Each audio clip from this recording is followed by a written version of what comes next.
Happy Monday, everybody. My name is Brandon Rosa, and welcome to episode 194 of the Xbox in 10 podcast, your weekly source of Xbox gaming news covered in around 10 minutes. Every Monday, this podcast covers new game releases, the previous week's gaming news, and we all learn an Xbox-related fun fact together. This show's on YouTube and podcast services around the world, so please do me a favor, subscribe in your favorite, and leave a review. Xboxin10.com, no numbers, is your quick source for links to all of our podcast destinations and social media profiles, which you can follow at Xboxin10. To start, let's talk game releases. That began out last week was Hogwarts Legacy, and the games coming out this week include 10 Dates, Wanted Dead, Warp, Shadow Warrior 3 Definitive Edition, Tales of Symphonia Remastered, Rise of Fox Hero, Roadstones, Gigantosaurus Dino Kart, Rooftop Renegade, Comet Striker DX, and Like a Dragon Ishin. An update for Xbox Game Pass has been announced, and it is as follows.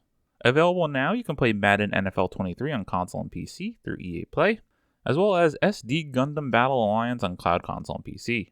On February 14th, you can play Mount & Blade 2 Bannerlord, Cloud Console and PC. February 15th, City Skylines Remastered, Cloud and Xbox Series X and S. February 16th, Shadow Warrior 3 Definitive Edition, Cloud Console and PC. February 21st, Atomic Heart, Cloud Console and PC. And on February 13th, just wanted to put this out there's a Wild Hearts EA Play Early Access Trial. Now it's last week's biggest news stories, and we have 3 to cover this week. Number 1, Microsoft's Activision acquisition in peril after UK regulator warns of harm to gamers. Tom Warren at The Verge writes, the UK's Competition and Markets Authority, CMA, already expressed concerns about Microsoft's plans to acquire Activision Blizzard last year, but it now says the deal could harm UK gamers. The CMA has published provisional findings in its investigation into the Microsoft and Activision deal, and found that it, quote, could result in higher prices, fewer choices, or less innovation for UK gamers, end quote. The CMA has offered up possible remedies that include Microsoft being forced to sell off Activision Blizzard's business associated with Call of Duty. The CMA make it clear that it's mainly concerned about 2 things, cloud gaming and game exclusivity.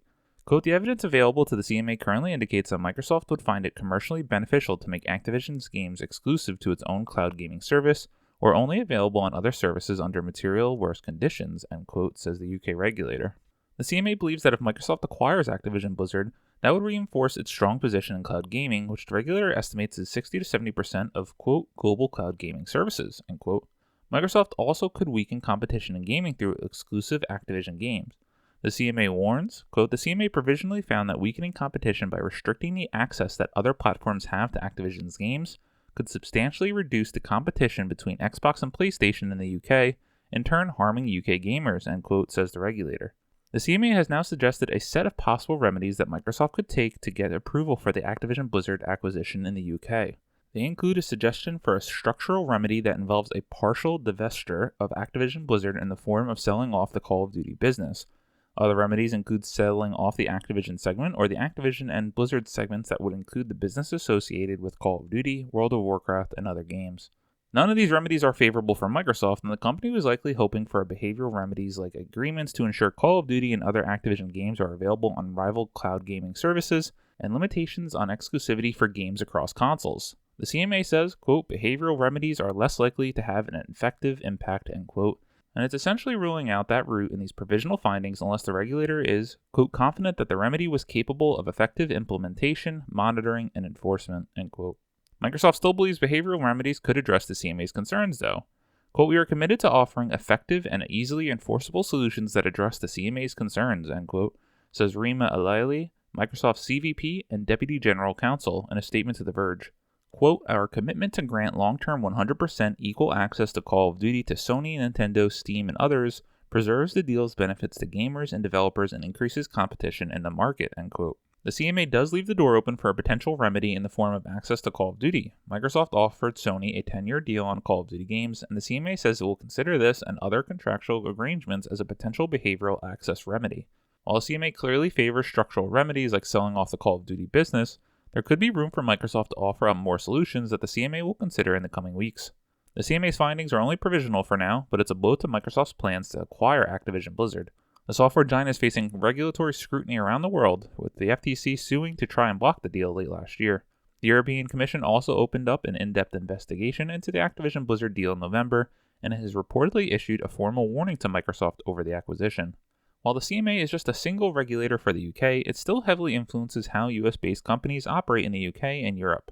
Meta was forced to sell off Giphy for following an order from the UK competition watchdog late last year. With regulators worldwide looking to take tougher stances on big tech acquisitions, the CMA's findings could influence how the European Commission responds too. The CMA is now looking for responses from the industry by February 22nd for its possible remedies, followed by responses to the provisional findings by March 1st. These will be considered ahead of the CMA issuing its final report, which is due April 26th. Whew, that was a long one, a lot of quotes in there, but a lot of interesting insight came out this last week, which we haven't covered too much over the last month. The deal, the stories, the news that never stops, because this is one of the biggest deals and stories in video game history. If it all goes through, even if it doesn't, it's still going to be one of the biggest. Seems like we're going to get some concrete steps forward come end of April, so I'm glad to get there, can put all this behind us one way or another. Number 2, Ubisoft Plus for Xbox is potentially right around the corner. Jez Corden at Windows Central writes, over a year ago now, we've known that Microsoft has worked out a deal with Ubisoft to bring the publisher's Ubisoft Plus subscription service to Xbox consoles, but where is it? Ubisoft Plus is similar to EA Play and Xbox Game Pass in that it offers a library of content for a relatively low monthly fee. For $15 a month, you get access to over 100 Ubisoft titles on PC, in addition to a pool of games playable via the cloud. Ubisoft Plus is more similar to Xbox Game Pass in that it offers upcoming Ubisoft games on day one on PC, as opposed to EA Play's vault-like library of older content. When Ubisoft Plus finally comes to Xbox, it's unclear whether or not it will offer the same breadth of content that it offers on PC, or whether it will offer a smaller library of titles like Ubisoft's Classics tier on PlayStation. In any case, this past weekend I uncovered another scrap of evidence that Ubisoft Plus could be imminent for Xbox. Recently, the Xbox OS was updated with iconography to support Ubisoft Plus games. Typically, games on Xbox often signify some of their features, with white icons set against a transparent gradient. In the lower left corner of thumbnails, games that you own as a result of their inclusion in Xbox Game Pass, for example, appear with Game Pass in a white box in the lower left corner. If they are optimized for Series X and S consoles, they grab the X and S iconography in the lower left corner. The Ubisoft Plus icons were added to the Xbox OS sometime in the past month or so and represent an additional step towards the full realization of the service on Xbox. Ubisoft has had a tough few years, but it's true that some of its titles represent some of the best games on Xbox. Ubisoft also has a range of upcoming Xbox games on the horizon, including new Assassin's Creed games and new content for The Division 2. Either way, the way the service seems to be progressing on the back end is fairly indicative to me that we shouldn't have to wait much longer to find out exactly what form Ubisoft Plus will take on the Series X and S consoles. This is a big deal if you're a big Ubisoft fan. I personally am not. None of their franchises have really stuck with me in any meaningful way in a long time, honestly since the South Park RPGs. But obviously they're some of the biggest games out there. Now, what is it going to be on Xbox? Is it going to be a part of our Xbox Game Pass subscription? Is it going to be another one that you need to tie in? Are you going to get a selective part of your Game Pass Ultimate subscription? Seems like we shall see soon in the months ahead. Number 3, Vampire Survivors' next free update takes us to Bat Country tomorrow.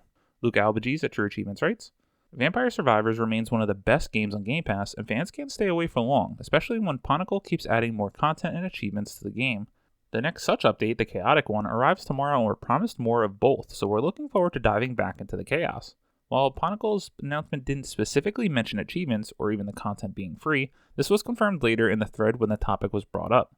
We've not picked up the new achievements yet, but we'll update you once we scan them in and know what we'll be up against. Per the tweet though, the answer to that would be lots of bats.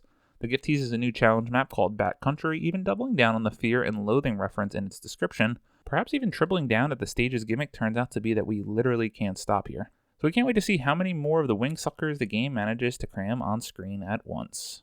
Seemingly another big update for another game now available. I still have not tried Vampire Survivors. I have a close friend who's really enjoying it, and the game just keeps growing. You see Big Daddy Phil Spencer always on the game, others in the game industry. I have to check it out eventually.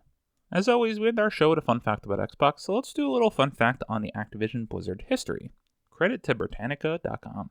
Activision Blizzard Inc., American developer and manufacturer of electronic games. The company was formed in 2008 by the merger of Activision, an entertainment software publisher that traced its roots to the original Atari game console, and Vivendi Games, the parent company of Blizzard Entertainment, a PC software publisher best known for Diablo, Warcraft, and StarCraft franchises, and for the massively multiplayer online role-playing game MMORPG World of Warcraft.